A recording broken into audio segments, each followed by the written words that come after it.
Yep, that's me. You're probably wondering how I ended up in this situation.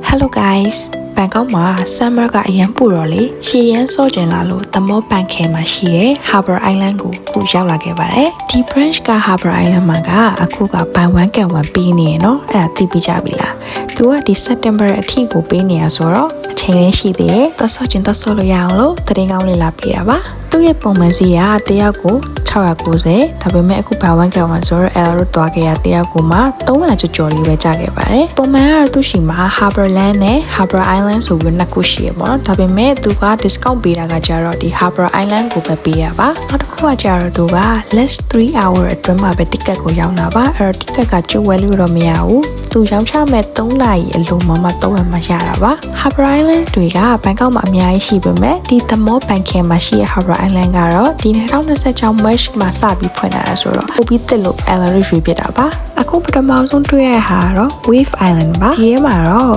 beach ကိုရောက်နေတဲ့မျိုးခန်းစားချက်ကိုပေးပါတယ်သူက wave အတူလေးလောက်ထားပေးရဆိုတော့ကျုပ်တည်းရဆိုရင် beach ရောက်နေတယ်လို့ပဲပေါ့နော်နောက်တစ်ခုကတော့ဒါ Jungle Island ပါဒါကတော့ဒါကလေးတွေဆော့တာတော်များတယ်ပေါ့နော်လေမို့သူကအမြင့်ခုံလို့ရတဲ့ဟာတွေပေါ့နော်အဲ့ဆော့ရလဲပါတယ်ဒါ Jungle Moon လေးပေါ့နော်ဒါလေးကတော့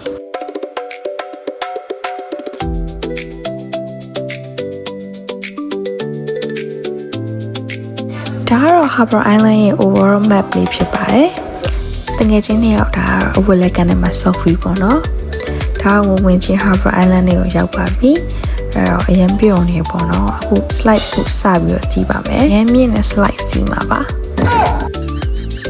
ဒီ Harbour Island မှာရှိတဲ့ slide တွေကလူကြီးစီးတဲ့ slide နဲ့ကလေးစီးတဲ့ slide ဆိုပြီးတော့ခွဲထားပါတယ်။လူကြီးစီးကတော့ဒီအဝါရောင်လေးတွေဖြစ်ပြီးတော့ကလေးစီးရဲ့ဟာလေးတွေကတော့လေမွေရောင်လေးတွေကတော့ကလေးစီးရဲ့ဘက်ချင်ပါကလေးစီး slide တွေမှာတော့မှသူကအမြင့်လိုက်ပေါ့နော် level လိုက်ရှိပါတယ်အဲ့တော့ကလေးစီးရဲ့ slide ဆိုပြီးတော့လည်းအနည်းငယ်လေးမဟုတ်ပါဘူးအမြင့်ကြီးလည်းရှိရပေါ့နော်နောက်ဆုံး slide ဆိုမြင့်တယ်လို့ခံစားရလို့အလားတော့မစီးခဲ့ပါဘူး